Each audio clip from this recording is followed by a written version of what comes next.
좀 내고 있죠.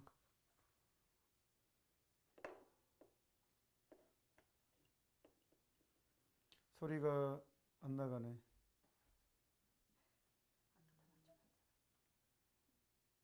다시.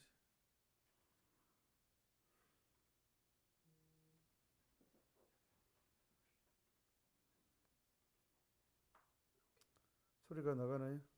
네, 됐어요.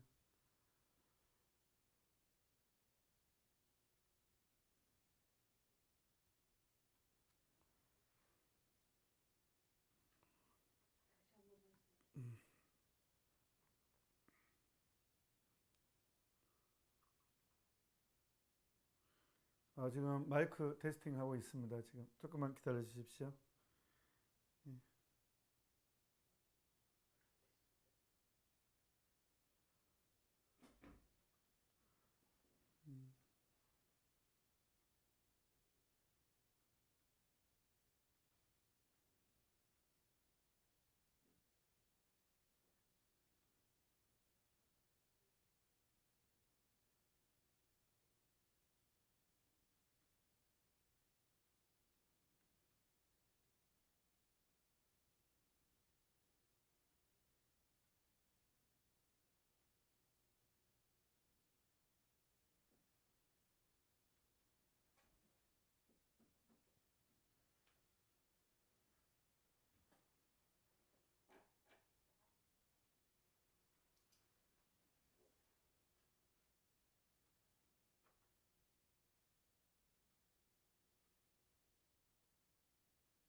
예, 정각 9시에 시작하도록 하겠습니다. 제가 공유 좀 그래야 돼서요.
예, 9시 됐습니다. 이제 교리 시작하도록 하겠습니다. 오늘 또 성모성으로 그냥 시작하도록 하겠습니다.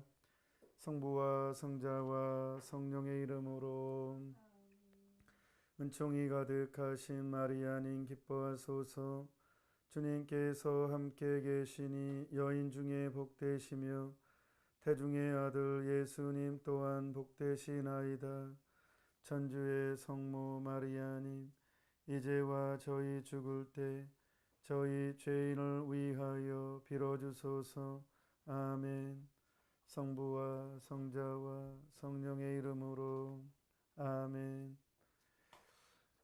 지난주에 연옥 교리를 했고 또 유튜브에 연옥 테이프를 올렸습니다. 소리가 작아요.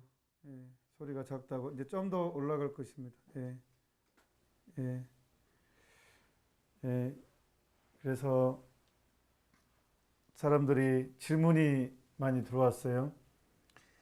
그래서 질문에 대답을 하고 교리 시작하도록 하겠습니다. 먼저 연옥 영혼이 유령인가? 귀신은 없다고 했는데 어떻게 연옥 영혼이 돌아다닐 수가 있는가? 그런 질문을 했어요. 자, 제가 한번 말씀드린 것 같은데 귀신이 있을까요, 없을까요? 귀신은 존재하나요, 존재하지 않나요? 말씀 이미 들었죠? 귀신은 존재하지 않습니다. 그러면 우리가 많은 사람들이 뭐 죽은 조상이 꿈에 나타나고 아니면 또 환시를 보고 뭐 하는 건 뭐냐?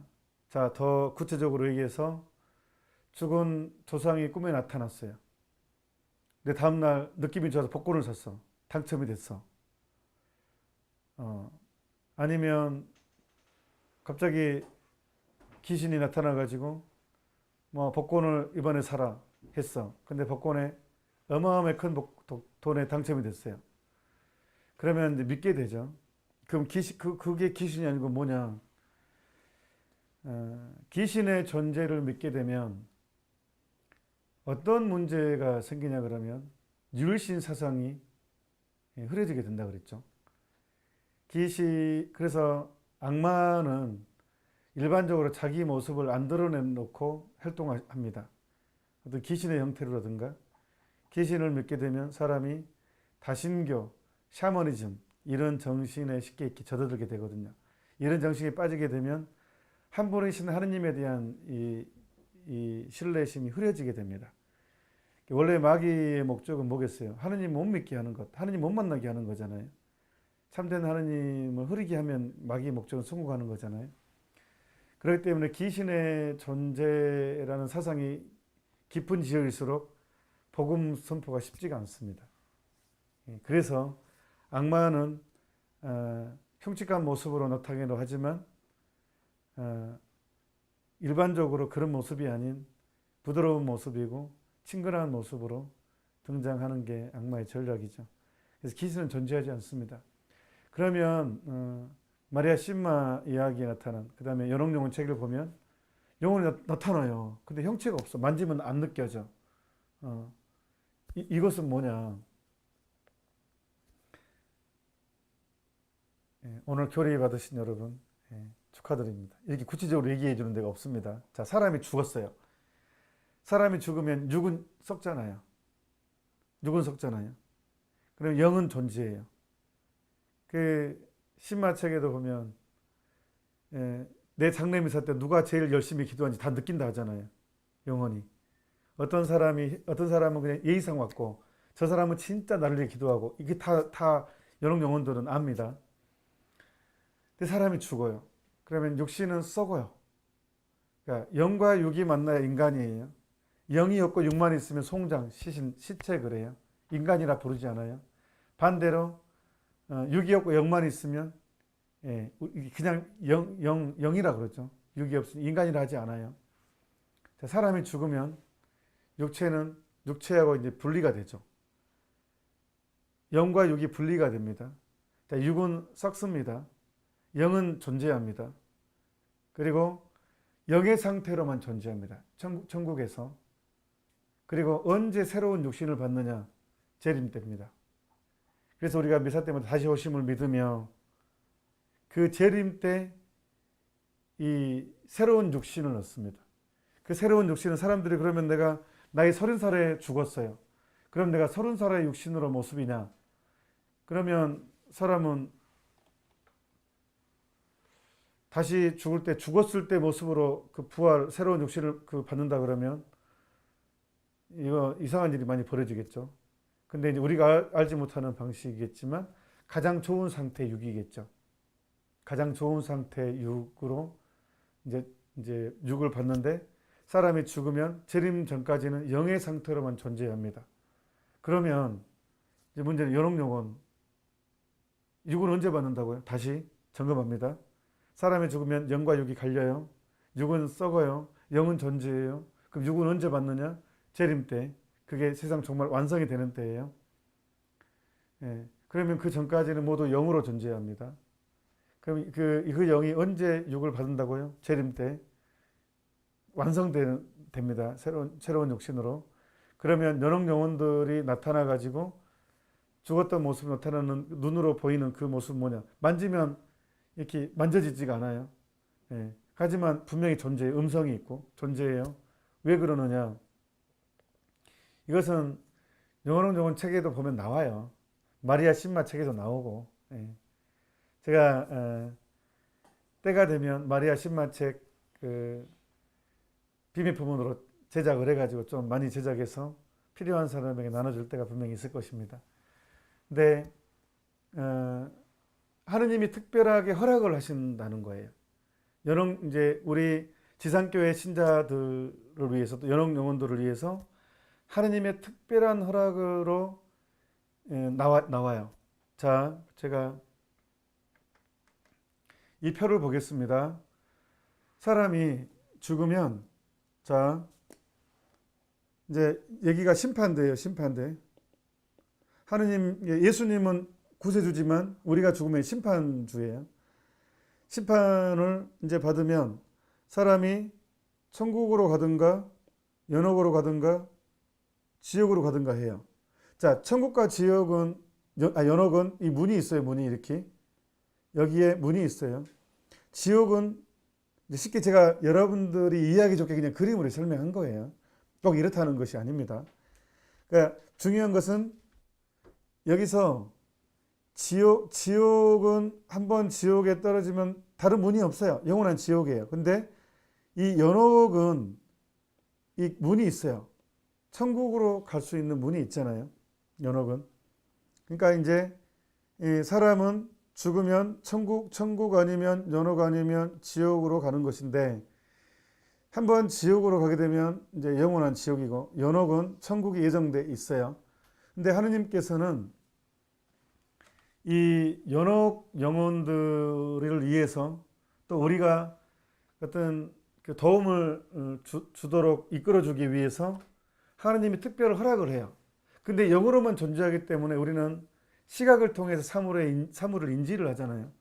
시각을 통해서 청각을 통해서 이게 사물을 인지를 하기 때문에 하느님의 특별한 허락으로 이제 잠시 그렇게 실제 육신이 아닌 우리가 대화하도록 연옥 영혼과 대화하도록 하느님의 특별한 허락으로 하느님의 이제 배려로 그 형태를 잠깐 새로운 육신을 받는 것이 아니라 우리가 시각적으로 이렇게 보일 수 있도록 하느님이 배려한다는 거예요.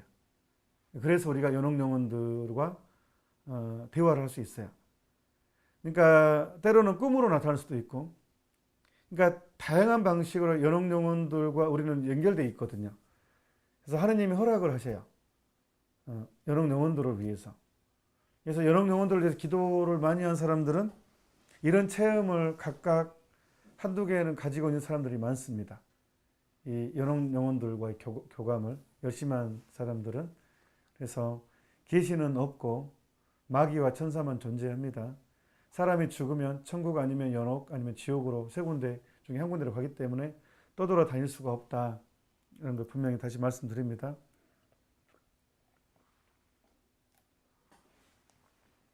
또 하나는 이제 그 49제에 대해서 천주교안의 사무미사 49제 굉장히 이런 얘기를 들으면 헷갈립니다. 천주교 용어가 아니에요. 그래서 조금 이 갈등이 생겨요. 이런 용어를 들으면 혼란이 옵니다. 그래서 분명히 오늘 그거에 질문이 들어왔기 때문에 또 설명을 하겠습니다. 자, 사무제와 49제에 대해서. 자, 여러분 표 나갔습니다. 그 한번 읽어 드릴게요. 같이 한번 봅시다. 장사를 지낸 뒤 죽은 이의 혼백을 평안하게 하기 위하여 지내는 제사를 말한다. 이거는 가톨릭 정의가 아니에요. 장사 당일날 지내는 제사는 초우, 다음날 지내는 제사를 제우, 그 다음날 지내는 제사를 사무라고 한다. 자, 이제 이 길 바뀌었어요. 사람이 죽어서 장사 지낸 뒤에 세 번째 지내는 제사를 말하는데 사무제는 본래 사무제에서 유래한 것이라고 합니다. 장사 당일날 지내는 제사 나오고 근데 지금은 대부분 고인이 죽고 나서 3일 만에 장사를 치르죠. 사람들이 3일째 장사를 지내고 5일째 봉분을 찾아본다는 의미로 바뀌어서 사모제가 된 것입니다. 근데 우리는 뭐 죽은 혼백 이 개념이 아니죠. 우리는 이제 우리 가톨릭적으로 보면 사람이 죽으면 이제 하느님 대전에 가서 심판을 받게 된다는 거. 그래서 그러면 사무라는 사무미사 이거를 쓰면 안 되거든요. 원래 뭐 사무미사, 사무미사 우리 미사임을 받다 보면 신자들이 사무미사 그러면 뭐 약간의 죽은 영혼이 우리가 미사를 혼백이 평안하게 떠돌아다니다가 미사를 주면 평안하게 있고 그렇게 개념을 오해해서 할 수 있기 때문에 사실 사무미사라는 단어를 쓰면 안 되는데 왜 이렇게 그냥 묵인하냐 그러면 이 내용을 묵인해서가 아니라 이 사람들이 이렇게라도 죽은 사람들을 위해서 미사봉헌하고 기억해 주는 게 긍정적인 요소가 있기 때문에 그냥 받아들이는 차원이라는 것을 알아두십시오. 그 다음에 49제라는 것도 불교 용어입니다. 49제가. 사람이 죽으면 49일 동안은 내세에서 머무르면서 다음 생이 정해질 때까지 머무른다고 이제 불교에서 가르치는데 우리는 이거 믿으면 안 됩니다. 그러니까 49제 미사한다고 이렇게 믿은 다음에 올리면 안 됩니다. 그래서 49제는 돌아가신 날로부터 7일마다 7회에 걸쳐 제사를 지내서 77제라고도 부르기도 했대요. 그래서 이렇게 계속 제를 올리면 덕을 쌓아주면 좋은 곳으로 간다고. 그러니까 이제 이런 내용들이 다 뭐냐 그러면 뭐 사무제나 49제나든가 공통적인 것이 하나 있어요. 죽은 다음에 내세를 믿는다는 거죠. 죽은 다음에 세계를 믿는데 우리가 정성을 다해서 살아있는 사람들이 그 사람들을 위해서 뭔가를 좀 희생을 해주고 봉헌을 해주면 그 사람들이 좀 잘 되겠다라는 것은 공통적인 거잖아요. 그러니까 우리가 그 정신을 받아들이는 거예요. 그러니까 우리가 불교 용어를 49제라는 건 교리를 해야 돼요. 그래서 뭐 49제는 떠돌아다니는 거 없어요. 그거는 가톨릭 교리 아닙니다. 뭐 초우, 뭐 제우, 사무 이걸 해야 된다. 그것도 가톨릭 정신 아니에요. 그러니까 우리가 그럼에도 불구하고 그 단어를 그냥 받아들이는 것은 내용을 받아들이는 것이 아니라 그렇게라도 사람들이 신앙 약한 사람들은 교류는 해야 되고 우리가 죽은 영혼들을 기억해 주기 위한 어떤 그런 차원에서 이 용어를 그냥 이미 일반적으로 통용된 용어이기 때문에 그렇게 쓴다는 것을 알았으면 좋겠습니다. 자, 오늘은 제가 남현욱 교수님 그 연옥 강의를 유튜브에 올렸기 때문에 제가 더 이상 오늘은 연옥 그 강의를 하지를 않고 바로 이제 진도를 좀 나가도록 하겠습니다.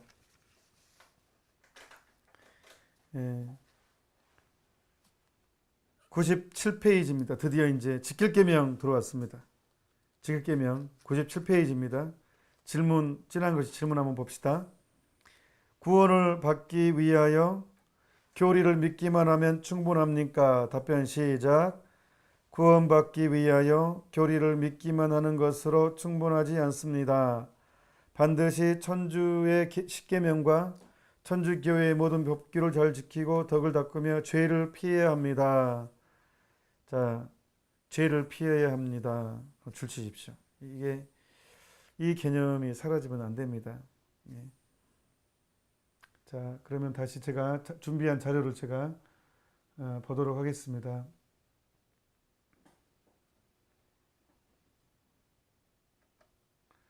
십계명에 대해서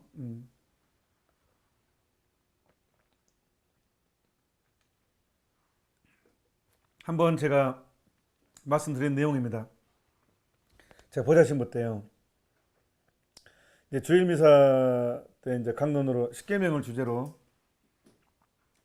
제가 이제 그 강론을 했거든요. 이제 십계명은 이러이러한 내용을 이거 지키며 삽시다 하고 이제 강론 끝나고 미사를 인사를 하는데 진짜로 자매님 저를 좀 찾아왔어요. 약간 화난 것 같지는 않은데 약간 따지듯이 신부님은 혼자 사시고 매일 미사하시고 뭐 기도하시니까 그 십계명 지키며 사는 게 가능하겠지만 우리 같이 결혼하고 직장생활 하는 사람들은 십계명 지키며 산다는 게 불가능합니다. 라고 진짜. 근데 사실 저도 직장생활 좀 해봤잖아요. 충분히 그 자매님의 말씀에 대해서 공감은 할 수가 있었습니다. 그래서 참 그래 현실적으로 참 어려운 문제다 라는 것을 공감하면서도 하느님이 주신 명령이잖아요. 예. 그래서 제가 이제 이 문제는 해결돼야 되겠다. 그래서 제가 글을 이제 올렸어요. 제가 글을 제가 그때 당시 가톨릭 교리반이라고 교리 공부하는 반이 그 보좌신문 때도 만들었었어요. 그래서 거기에다가 이제 글을 올렸죠. 어떤 신자가 요즘 같은 세상에 지키며 산다는 게 불가능합니다. 라는 글을 올렸습니다. 여러분들은 이 질문에 대해서 어떻게 대답해 줄 수 있겠습니까? 라고 올리니까 이틀 후에 초등학교 5학년 제가 알고 있는 아이가 이렇게 글을 올렸어요. 한번 보십시다. 십계명을 먼저 공부하고 하느님과 가까이 하는 시간 가로치고 이제 평일 미사와 영성체를 가진다면 내가 지키려 하지 않아도 항상 나와 함께 하시는 그분께서 나를 사랑하셔서 계명을 지키는 것보다 그 어떠한 일도 가능하게 해주실 것입니다. 먼저 하느님과 함께하는 시간을 가지려 노력하고 그 사랑에 빠져보시면 어떨까요? 그러면 그분이 주신 계명을 사랑하게 되고 진리를 따르는 삶을 살게 될 것입니다. 오직 제 생각. 세상에 이렇게 답변을 달았습니다. 근데 이 아이는요. 그때 당시 부모님 따라서 본당 신자였죠. 매일 미사를 거의 나오던 애였고 주일이면 주일을 그렇게 지낸다고 부모님과 함께 어머니와 함께 주일 오후에 가끔 성태조비하던 애였어요. 그래서 얼마나 저한테는 신선하게 들렸는지 몰라요. 물론 저는 그 자매한테 뭐라고 대답해 주려고 했냐 그러면 나는 포도나무 너희는 가지다. 그래서 우리가 하나님께 붙어 있어야 가능하다라는 말을 해주고 싶었는데 이 말이 훨씬 현실적이고 설득력이 있었습니다. 제가 신자들한테 질문합니다. 하느님을 사랑하십니까? 예수님을 사랑하십니까? 라고 질문을 던지면 그냥 너무 당연하다는 듯이 당연히 사랑하죠 라고 대답합니다. 그러면 저는 바로 그러면 십계명을 사랑하십니까? 라고 질문을 던지면 대답을 안 하시더라고요. 그러니까 우리가 뭔가가 잘못됐어요. 예수님은 분명히 누구든지 나를 따르려는 사람은 자기 자신을 버리고 십자가를 제한다고 했잖아요. 그러니까 우리가 하느님을 사랑한다는 것은 예수님을 사랑한다는 것은 십자가하고 직결되어 있거든요. 아픔만큼 성숙하죠. 그것과 직결되어 있는데 우리는 계속 설탕만 일방적으로 주입으로 받았기 때문에 좋은 것만 추구해요. 그러니까 이 시대는요. 진짜 타락한 시대라니까요. 그러니까 하느님 사랑이라고 하면서 죄를 더 짓게 만들어버리는 교리에 젖어 있어요. 그렇게 물들어 있어요. 그러니까 쇄신되지 못하는 신앙, 변화되지 못하는 신앙, 성당을 20년, 40년 다녀도 2차 주에 더 목을 매는 신앙. 그러니까 우리가 단합대 가면 맨날 부어라 마셔라. 우리가 단합대 하면 화합하면 차라리 개신교가 훨씬 나아요. 그런 부분은. 개신교는 그래도 예배당에서 주일미사 끝나면 같이 밥도 먹고 정말 찬미도 하고 주님에 대한 개념이 있잖아요. 근데 가톨릭은 언제부턴가 왜 그렇게 됐는지 모르겠어요. 그냥 사랑만 일방적으로 강조해가지고 다 괜찮아 괜찮아 해서 소금이 아니라 설탕만 되어버리는 이 시대가 돼버렸어요. 그래서 그러니까 쇄신이 안 되죠. 변화가 안 되고. 그러니까 천주교 양심 있는 천주교 신자를 걸등하다가 이렇게 하다가 그냥 뭐 신천지나 이런 데서 하면 필이 팍 느껴지게 되면 그러니까 천주교 신자가 밥이죠. 그런데 천주교에서 신앙생활 아무리 오래 해도 아무런 느낌이 없는데 그러니까 참 큰 문제입니다. 하느님을 사랑하십니까? 라고 할 때는 정말 자식이 대답하는데 십계명을 사랑하십니까? 라고 하면 전혀 다른 개념으로 받아들이니까 이게 얼마나 우리 교리교육이 잘못됐는지 얼마나 달짝지근한 것에만 내가 원하는 것만 추구하고 있는지가 드러나는 부분입니다. 제가 이 부분 하면 좀 더 세게 얘기하고 싶은데 또 믿음이 약한 사람은 또 그럴까 봐서 제가 더 세게 얘기하지 못한 게 안타깝습니다. 근데 제가 나중에 큰 그림을 그리고 있는데 뭐 제가 이제 오프라인에서도 교리 공부 열심히 한 사람들 어떻게 이제 해서 오프라인에서 이제 심화 교육 이렇게 한번 할 수도 있지 않겠습니까? 그럴 때는 여러분들 정말 궁금해하고 실제적으로 위험 느끼는 것도 그때 할 수 있지 않을까 생각합니다. 요한 1서 2장 4절에 보면 나는 그분을 안다 하면서 그분의 계명을 지키지 않는 자는 거짓말쟁이이고 그에게는 진리가 없습니다. 요즘에 그러니까 어떻게 말을 바꿔본 줄 알아요? 십계명을 율법주의로 만들어버려요. 십계명과 율법주의는 다른 문제거든요. 근데 십계명 강조하면 율법주의자, 고지식한 사람 이런 식으로 또 말을 바꿔버려요. 그래서 말도 못하게 십계명이란 말도 못하게 만들어버려요. 그거 얘기했다가는 율법주의자가 돼버리고 완전히 보수주의자. 무슨 아니 신앙에 진보가 없고 보수가 어디 있겠습니까? 신앙은 그런 거 없거든요. 정치에는 진보가 있고 보수가 있을 모르지만 아니 신앙에 무슨 진보가 있고 보수가 있어요. 그냥 하나님 따르는 삶이죠. 근데 그냥 신앙 안에다 보수주의자, 진보주의자 이런 식으로 더 씌워가지고 율법주의 그러면 십계명 그러면 완전히 그 보수주의자, 구식 사람, 뭐 시대 감각이 뒤떨어진 사람 이런 식으로 덧칠해서 합리화해 버리죠. 정말 타락했다니까요. 너무 제가 강조해서 그렇지만 제가 오늘 강론 때 미사 때 그랬잖아요. 저 이미 고등학교 2학년 때 세상이 너무 그런 것 같아서 제가 산에 가서 눈물을 글썽이면서 불의가 세상을 덮쳐도 그 노래 부르는데 눈물이 나오더라고요. 그래서 그때 어린 나이에도 성령께서 정말 도와준 것 같아요. 아 그래 세상에 이 불의가 가득한데 정말로 예수님 아무리 힘들어도 예수님 뜻대로 사는 그런 삶이 얼마나 좋은가 그런 생각을 했던 것 같아요. 그렇다고 제가 잘 산다는 것은 아니지만 아무튼 지금은 참 그런 시대입니다. 자 다시 보겠습니다. 나는 그분을 안다 하면서 그분의 계명을 지키지 않는 자는 거짓말쟁이이고 그에게는 진리가 없습니다. 그러니까 하느님 사랑과 예수님 사랑과 십계명은 뗄래야 뗄 수 없다는 거예요. 그러니까 이게 힘드니까 나 좀 살려주십시오. 이게 성사란 말이에요. 하느님이 우리가 이 칠성사 부분을 설명하겠지만 그때 가서 설명하겠지만 제가 좀 이게 제가 이 부분은 짚고 넘어갈게요.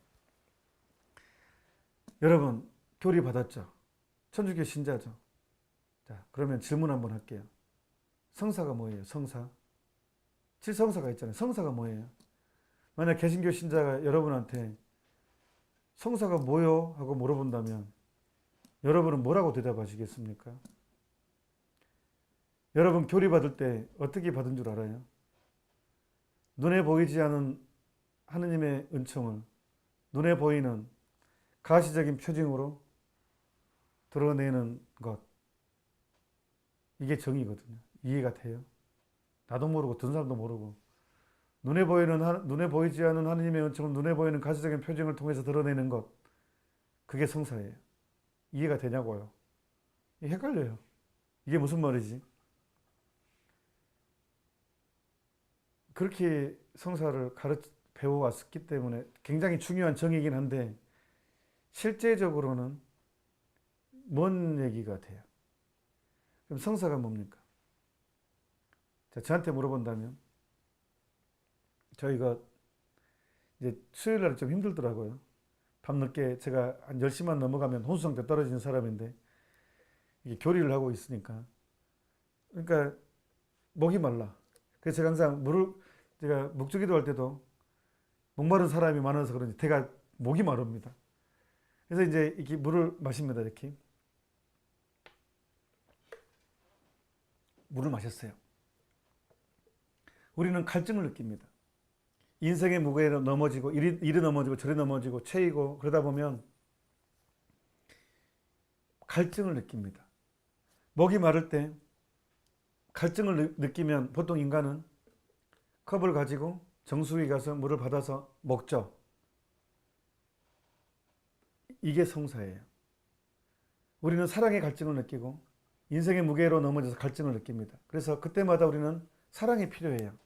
은총이 필요해요.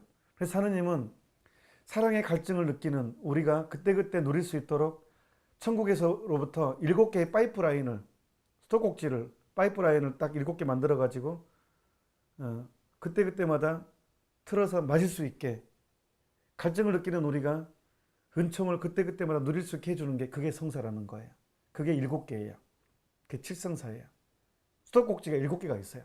천국으로부터 지상에 내려온 파이프라인이 수도꼭지가 7개가 있고 우리가 은총이 필요할 때 그 은총을 받아 마실 수 있는 것, 이게 성사입니다. 그러니까 십계명을 통해서 십계명을 알면 알수록 너무 아름답고 거룩하다는 것은 알아. 이성이 있으니까. 이제 1계명부터 공부하다 보면 너무 아름답다는 것은 인정을 할 수밖에 없어요. 그런데 실제적으로 우리는 너무 허약해. 성서적인 표현으로는 질그릇이 깨지기 쉬워요. 아름답지만 내가 지키려고 하니까 너무 힘들다. 넘어져요. 그래서 주님 살려주세요. 그래서 하느님이 나에게 은총을 주셔요. 그게 성사라니까요. 제가 십계명을 알아야 이 성사의 은총을 제대로 체험할 수 있다는 걸 얘기하는 거예요. 그래서 은총을 얻는 방법을 배우기 전에 지킬 계명을 배우는 거예요. 계명을 배우면 음매 기주고지만 이제 성사편을 가다 보면 음매 기사로가 되는 거예요. 음매 기주고 음매 기사로. 그래서 십계명을 알아야 됩니다. 근데 십계명을 공부를 아예 안 해버려요. 천주교 신자들 십계명 죄송한 말입니다. 몰라요, 잘. 개신교 신자들이 왜 천주교는 우상 숭배합니까? 왜 제사 지내면서 우상 숭배합니까? 하면 대답도 못하고 그냥 우리는 그런 거 안 한다고 그냥 말 다 듣고 가버려요. 그러니 어찌 대화가 되겠습니까? 가장 풍성을 누리고 있으면서도 대답할 줄 모르는 신앙. 십계명을 공부하지 않았기 때문에 제사가 우상 숭배가 아니라는 걸 왜 당당하게 말을 못하냐 이거예요. 우리가 제대로 교육받지 못해서 공부하지 않아서 이 계명이 뭔지도 모르고 물론 이 계명이 주님의 이름을 함부로 부르지 말아줘. 근데 이 내용이 어떤 걸 잘 모릅니다. 주일을 거룩히 지내라. 그냥 저녁미사 주일 9시에 보든 7시에 보든 그것만 딱 하면 주일을 그렇게 지낸 걸로 생각하는 이런 허약한 믿음 안에서 어떻게 세상이 되겠습니까? 심각하다는 거예요. 그래서 자, 밑에 봅시다. 만일 우리가 하느님과 친교를 나눈다고 말하면서 어둠 속에서 살아간다면 우리는 거짓말을 하는 것이고 진리를 실천하지 않는 것입니다. 그렇습니다. 자, 예수님 시대 때 진짜 인간이 할 수 있는 최고 똑똑한 질문을 합니다. 인간이 품을 수 있는 질문 중에서 최고 똑똑한 질문, 인간이 근본적으로 인간이 그리워하는 궁금해하는 질문을 예수님한테 던집니다. 스승님, 제가 영원한 생명을 얻으려면 무슨 선한 일을 해야 합니까? 인간이 품을 수 있는 최고의 생명, 인간이 궁극적으로 원하는 영원한 생명에 대한 질문을 했어요. 쉽게 말하면 내가 영원한 생명을 얻으려면 어떻게 해야 되겠습니까? 라는 질문이잖아요. 자, 예수님이 뭐라고 대답하십니까? 한번 읽어봅시다. 시작. 내가 생명의 나라에 들어가려면 계명을 지켜라. 하느님을 최고의 선하신 분, 모든 선의 근원이신 분으로 인정하고 살인해서는 안 된다. 간음해서는 안 된다. 도둑질을 해서는 안 된다. 거짓 증언을 해서는 안 된다. 아버지와 어머니를 공경하여라 하셨다. 예수님께서는 이 계명들을 결론적으로 다음과 같이 명확하게 요약하셨다. 내 이웃을 너 자신처럼 사랑하여라. 은매 기준은 영원한 생명은 우리가 구하고 싶은데 예수님은 다른 얘기가 없었어요. 십계명 얘기하셨어요. 우리가 영원한 생명을 얻은 데는 다른 거 없었어요. 십계명 얘기했어요. 십계명. 그러니까 십계명을 모르는데 어떻게 영원한 생명을 얻을 수 있겠어요? 그리고 십계명을 정확히 알아야 하느님 사랑과 이웃 사랑도 더 분별해서 더 구체적으로 그걸 이해할 수 있게 돼요. 그러니까 이 십계명은 정말 공부하는 것은 굉장히 중요합니다. 자, 십계명이라는 말은요, 문자 그대로 10마디 말을 뜻합니다. 10마디의 말. 하느님이 우리에게 주신 10마디의 말. 자, 마태복음 5장 17절에 보면 내가 율법이나 예언서를 폐지하러 온 줄로 생각하지 마라. 폐지하러 온 것이 아니라 오히려 완성하러 왔다 그랬습니다. 마태복음 5장 17절입니다. 내가 율법이나 예언서를 폐지하러 온 줄로 생각하지 마라. 폐지하러 온 것이 아니라 오히려 완성하러 왔다. 그런데 이 똑똑한 사람들이 십계명을 율법주의로 취급해가지고 꺼내지도 않아요. 이 시대는. 옆에 다시 봅시다. 십계명이라는 말은 문자 그대로 10마디 말을 뜻한다. 자, 탈출기 31장 18절, 신명기 55장 22절에 보면 하느님께서는 이 10마디 말을 거룩한 산에서, 시나이 산이죠, 당신 백성에 계시하셨다. 하느님께서는 이것을 모세가 쓴 다른 법령과는 달리 손수 쓰셨다 나옵니다. 손수. 그러니까요, 구약 성서는 이제 그 성서를 쓴 저자가 있을 거 아니에요. 이제 모세경은 모세가 써서 모세오경이라고 하죠. 이제 일단은 모세 이름을 쓸 수도 있고, 모세가 시켜서 쓸 수도 있고, 후대에 또 모세가 너무 유명해서 모세 이름 쓸 수도 있고, 하여튼 그거는 놔두고, 하여튼 구약 성서는 다 성서 저자가 있을 거 아니에요. 그런데 유일하게 하느님이 손수 쓰셨다라는 게 십계명이라는 거예요. 하늘에 불이 내려와서 불이 돌에 팍팍 새겼다는 거예요. 그게 탈출기하고 신명기에 나와 있죠. 직접. 그래서 우리는 그렇게 얘기하죠. 십계명은 하느님이 인간의 양심에 새겨진 거라고. 양심에 새겨놓은 거라고. 그래서 양심의 소리를 하느님의 소리라 그래요. 착한 일은 해라, 악한 일은 하지 말아라 라는 소리를 듣는다고 하죠. 십계명은 하느님의 법을 요약하고 선포합니다. 자, 한번 봅시다. 주님께서는 구름이 덮이고 어두운 산 위 불 속에서 큰 소리로 너희 온 회중에게 이 말씀을 하시고 아무것도 보태지 않으셨다. 그리고 두 돌판에 이 말씀을 쓰시어 나에게 주셨다. 모세가 직접. 그렇기 때문에 이 두 돌판을 증언판이라고 부른다. 그 돌판에는 하느님과 당신 백성이 서로 맺은 계약의 조목들이 들어있었다.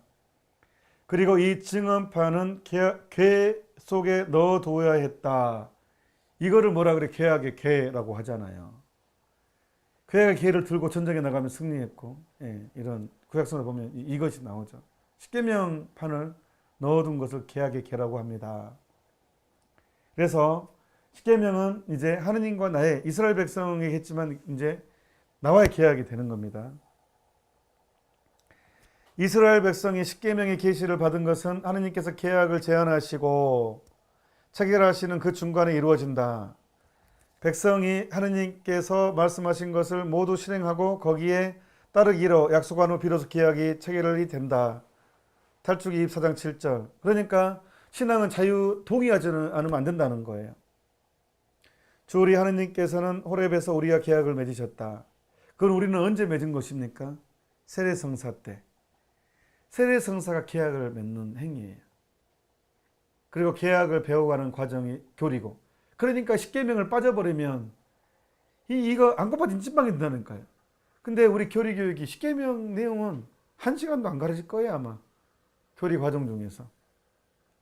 그러니 이게 진짜 깝깝합니다, 진짜.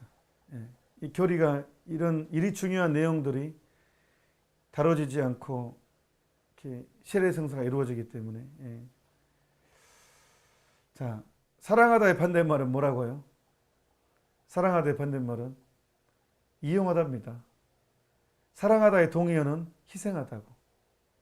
그러니까 이렇게 부실하게 이루어지기 때문에 하느님을 그래서 희생하려고 하는 사람은 없고 하느님을 이용하려는 사람만 넘쳐난다니까요. 자, 계약 봅시다. 계약이라는 단어는요. 예, 위에 단어가 contract입니다. contract. 밑에는 covenant예요. 밑에는 이 contract라는 단어는요.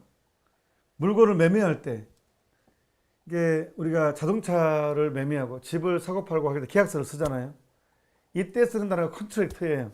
근데 우리나라는 그냥 그걸 쓰나 결혼이든 다 그냥 똑같은 계약이라는 단어를 써버리는데 이게 이 계약 문화가 발달한 나라에서는 이게 구분됩니다. 커버넌트는 뭐냐 그러면요. 인격과 인격을 서로에게 전부를 내주는 게 커버넌트예요. 그래서 결혼을 커버넌트라고 그러고 이제 요즘에 하도 그냥 결혼을 그냥 상업화 시켜서 지금은 컨트랙트로 쓰긴 하지만 원래 이 단어가 아닙니다. 커버넌트 서로에게 전 존재를 서로 내주는 행위입니다. 그래서 이 계약 하느님과 인간의 계약을 커버넌트라는 단어를 써요. 컨트랙트라는 단어를 안 씁니다.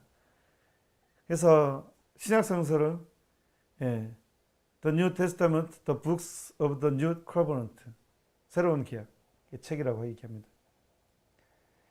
그러니까 계약의 계약을 그래서 Ark of the Covenant라고 얘기를 하죠. 그러니까 세례성사를 통해서 우리는 하느님과 인간이 나는 계약을 맺은 거예요.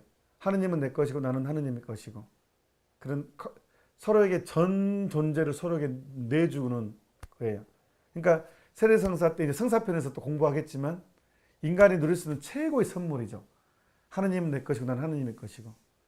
그래서 제가 신학생 때 이제 성무일도를 하게 되잖아요. 신학생 때. 그때 보면 끝기도 때 주의 손에 내 영혼을 맡기나이다. 이 시편 기도가 너무 좋더라고요. 주의 손에 내 영혼을 맡기나이다. 나는 완전히 하느님의 것. 우리가 사랑에 빠지면 그런 얘기 하잖아요. 나는 당신의 것이라고. 이게 기분 나쁜 고백이 아니잖아요. 사람이 사랑에 진짜 빠지면 나는 그 사람 밑으로 들어가고 싶어 하는 것 같아요. 사랑에 빠지면 나는 당신 것이라고.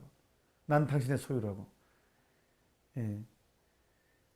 이 신부가 결혼을 안 하니까 신부님들은 결혼 생활의 깊이를 모른다고 생각을 하거든요.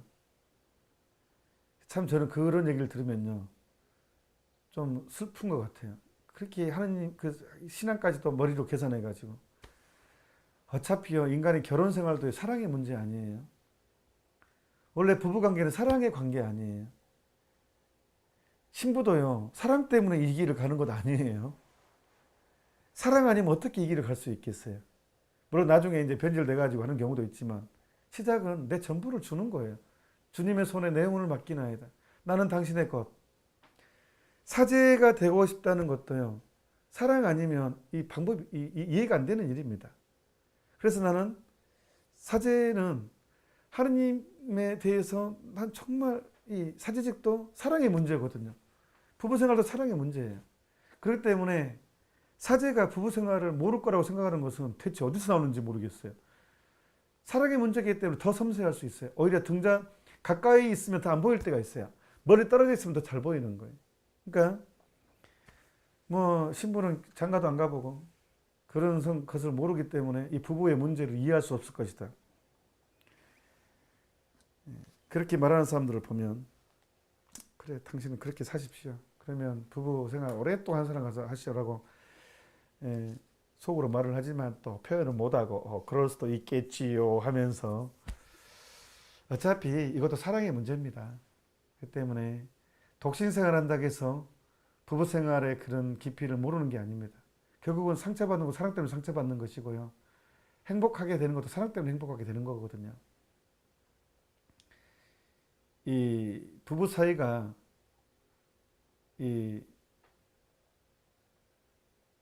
이제 뭐 이유가 있겠지만 서로 뜨거운 사랑은 이 겸손함에서 이루어지는 것 같아요.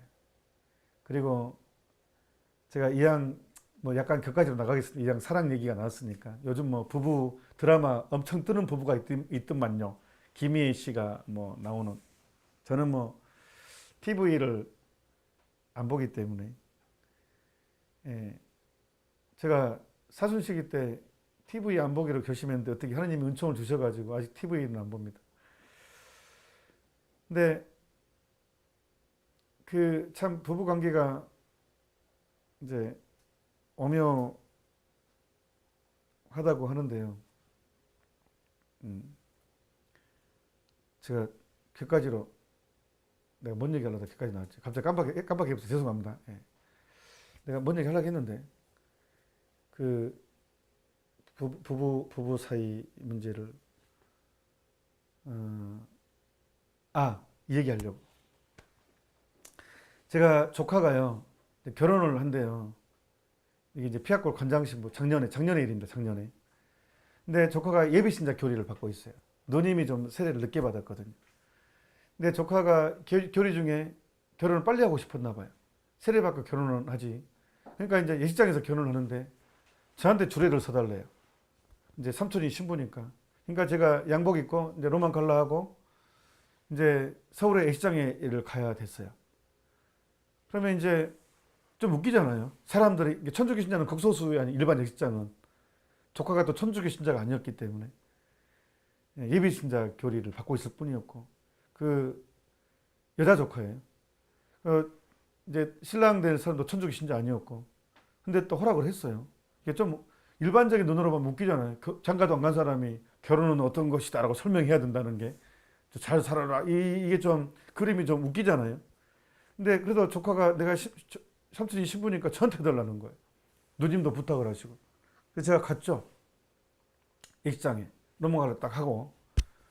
그러니까 새파랗게 젊은 신부가 뭐 결혼 생활도 안 해본 신부가 결혼을 설명해야 했습니다. 하지만 저는 눈꽃만큼도 떨리거나 뭐 전라도 말로 기가 죽거나 이런 것은 없었습니다. 어차피 사랑의 문제다. 결혼이라는 것은. 그래서 제가 어떻게 주례사를 한 줄 알아요? 솔직히 좀 찬물을 끼얹었습니다. 두 사람, 저는 좀 강론 길게 하는 스타일이잖아요. 주례사도 길었습니다. 미리 선언했어요. 좀 길 거니까 너무 각오하시라고. 천주교 신부가 장가도 안 가본 사람이 이 결혼 주례설에서 웃길 수도 있겠습니다만 어차피 사랑의 문제이기 때문에 그렇지 않습니다 하고 이제 제가 미리 말하고 얘기했습니다. 두 사람한테 이제 설명했습니다. 너희 둘이는 지금부터 죽었다고 생각하라고. 혼자 살 때가 얼마나 자유로운 줄 아냐. 주일날 늦잠 잘 수도 있고 혼자 놀러 가고 싶은데 놀러 다닐 수도 있고 정말로 자유로운 삶이다. 그런데 결혼하는 순간 매게 될 것이다. 지금은 좋아 죽고 못 살겠지만 살아봐라. 얼마나 힘든 일인지. 서로 각자 내가 이 사람과 결혼하면 이 사람이 밥도 해주고 청소도 해주겠지. 내가 이 사람과 결혼하면 돈도 벌어다 주고 나는 좀 편하겠지. 이런 마음으로 결혼하면 완전히 힘들 것이다. 진짜 고통스러울 것이다. 그리고 집안과 집안도 있다. 이게 눈치를 봐야 될 게 한두 가지가 아니다. 이게 내 이익을 위해서 이 사람하고 결혼하면 이 점이 좋아, 이 점이 좋아, 이 점이 좋겠어라 그런 마음으로 결혼하게 되면 굉장히 고통스러울 것이다. 결혼 생활이 엄청 힘들 것이다. 반대로 나는 죽었다고 생각을 하고 이 결혼을 위해서 나는 진짜 엄청 내 인생은 지금부터 고생이라고 생각하고 이 사람을 위해서 내가 무엇을 해줘야 되지? 라는 그것만 생각한다면 내가 그러니까 선미기라 그랬어요. 그냥 아예 내가 누릴 거라고는 아예 기대하지 말고 조카한테 진짜 저는 조카가 행복하게 살았으면 좋겠더라고요. 정말 조카가 행복했으면 마음으로 제 그냥 이론적인 말이 아니라 조카가 정말 행복한 가정생활을 하기를 원하는 삼촌의 간절한 염원이 담았어요. 진심으로. 그래서 조카야 그냥 이 남자 그냥 무조건 섬겨라. 그냥 너 죽었다고 생각해라. 무조건 그러면 의외로 이 평화가 오고 의외로 자유로움이 생길 것이다. 제 목적은 그거였어요. 서로가 서로를 죽었다고 생각해주고 서로에게 맞추다 보면 그게 사랑이 만들어지고 우정이 생기게 되고 오히려 그 생각하지 못한 풍요로움이 만들어질 것이다 라고 사실은 이제 그렇게 맞춰서 누리려고 하지 말고 희생하려고 하라는 거야. 서로가 서로를 위해서 내 무엇을 희생할까 그렇게 결혼 생활을 서로 시작해야지만이 진짜로 행복할 것이다 라고 강론을 했습니다. 맞나요? 예. 신부는 결혼 생활을 안 하지만 사랑의 문제 때문에 결국은 희생하는 가정이 아름다운 가정이고 행복한 가정이 될 것입니다. 사제도 마찬가지입니다. 예수님께서 세이어 신부님을 통해서 말씀하셨잖아요. 너는 나를 위해 살지 않고 너를 위해 살았다. 사제는요, 언제 행복하냐 그러면요, 뭐 취미생활을 많이 할 때 행복하지 않습니다. 저는 사실 소록도에서 있는데 소록도 진짜 바쁘거든요. 소록도 본당 신부할 때 너무 힘든데 후배 신부님한테 전화를 했어요. 지금 뭐 하냐고. 테니스를 치고 있대요. 너무 부러운 거예요.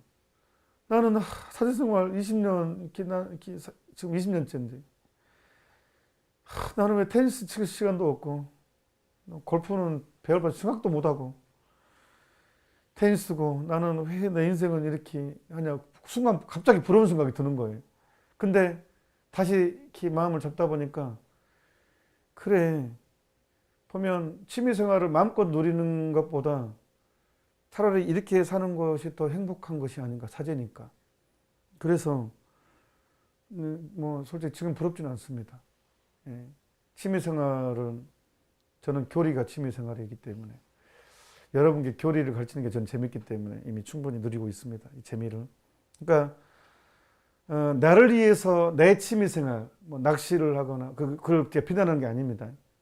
그러니까 취미생활 필요해요. 필요한데 나를 위해서 주로 시간을 써버리면 불만은 더 많아지는 것 같아요.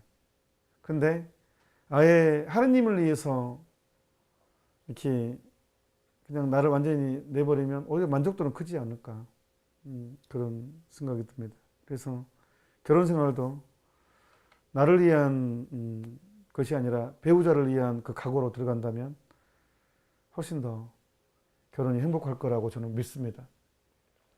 그래서 제 조카 지금 되게 예쁘게 삽니다. 얘도 지금 벌써 2명 낳고 너무 행복한 것 같아요. 너무 감사하게 생각합니다. 아주. 예. 자, 또 보겠습니다. 십계명을 공부하게 되면 내 죄에 대한 인식을 잘하게 됩니다. 만일 우리가 죄 없다고 말한다면 우리는 자신을 속이는 것이고 우리 안에 진리가 없는 것입니다. 우리가 우리 죄를 고백하면 그분은 성실하시고 의로우신 분이시므로 오타가 났습니다. 우리가 우리 죄를 용서하시고 모든 불의에서 깨끗하게 해주실 것입니다. 자, 다시 저를 보십시다. 딱 죄에 대한 용서는요, 죄를 먼저 인식해야 돼요. 이게 제일 중요합니다. 그 다음에 고백해야 돼요. 그러니까 하느님을 만나게 해주려면 죄가 뭔지를 가르쳐야 돼요. 하느님을 만나게 해준다고 하면서 죄를 가르치지 않으면 그거는 설탕이 되는 거예요. 회개 없는 신앙생활을 만들어버리는 거예요. 저는 이게 제일 문제라고 생각해요. 지금 가톨릭 교회의 가장 큰 문제는 뭐냐? 휴머니즘, 인본주의, 하느님보다 인간이 더 중심이 돼버렸어요. 회개 없는 신앙생활을 가르치고 있어요. 이 짠맛을 못 내. 쇄신되지 못한 세상과 똑같은 개신교가 되고 있죠. 믿음 천국. 그냥 성당 다니면 그게 천국 보장되는 것처럼 쇄신되지 않는, 회개 없는, 죄가 죄인 줄 모르는, 다 합리화해 가지고요. 지금은요 고백신사 할 게 별로 없어요. 저 불과 20년 전 보좌 신부 때요 고백신사 정말 잘했거든요. 신자들이. 저 토요일 날요 저 고백신사 2시간씩 줬죠. 2시간씩. 기본적으로 고백신사 2시간 줬습니다. 제가 토요일 날. 근데 지금은 성사 보는 사람 없죠. 그리고 성사를 보더라도 핑계, 주로 핑계. 굉장히 사실 고행사를 보면 그 사람의 신앙 상태가 드러나거든요.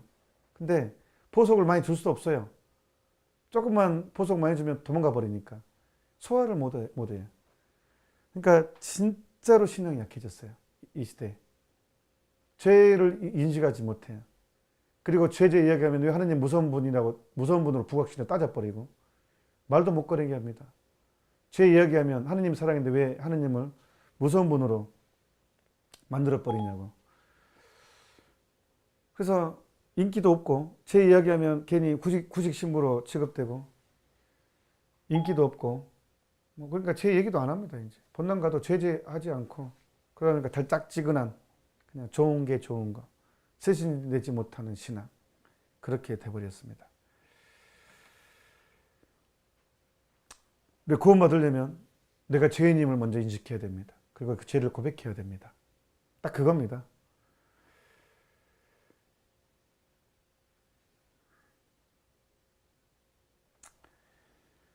오늘은 십계명에 대해서 개괄적으로 제가 이야기를 했어요.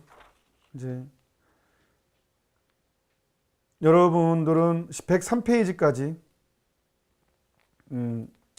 읽어보시고 제가 따로 설명하지 않습니다. 103페이지까지 꼭 공부하셔야 됩니다. 그리고 1계명은 꼭 읽어오시기 바랍니다. 1계명을 그래야 제가 설명할 때 더 이해가 되거든요.